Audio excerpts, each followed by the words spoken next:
Folks, have you ever thought about sports stadiums? They all have to do with geography. Okay? So, where are these sports stadiums located? Well, they're in specific areas.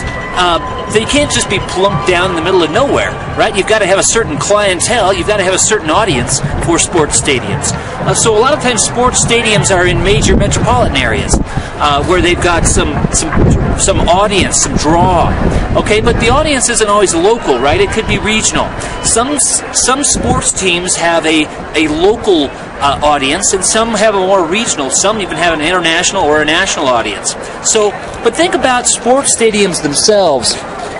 They're all related to geography, because every one of these stadiums, no matter what kind of a layout you've got, like football or baseball, soccer, etc., they're all laid out in a grid, some sort of a grid measured pattern. So in a sense, you've got the stadium that's actually arranged like a map. Right? In this case, we've got yards.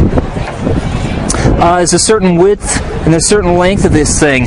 Also, the way these seats are arranged, right? Every sports stadium has a different kind of arrangement, and that all has to do with geography too. Also, where these players are in relationship to the sun, right? Where's the sun going to be in the sky at certain times of the year, and where's the sun going to be in their eyes? What about wind patterns in these stadiums? Where's the prevailing wind in the area? What about access? Is there a major highway around here that actually brings people to the stadium? Where are they going to lay out all of the concessions, the parking lots, and all the rest of it? All that has to do with spatial arrangements and geography. Where are you going to get land for a stadium like this? Well, again, it is all because of geography. So there you have it. There's lots you can think about in terms of sports stadiums and geography. These are just a few things. You can look at satellite images in a GIS environment and look at how these stadiums are arranged, both in your community and around the world.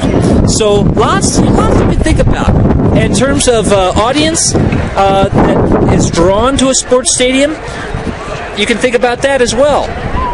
Where are these people going to come from to patronize the games or other events? In this case, the other event is not really a game at all.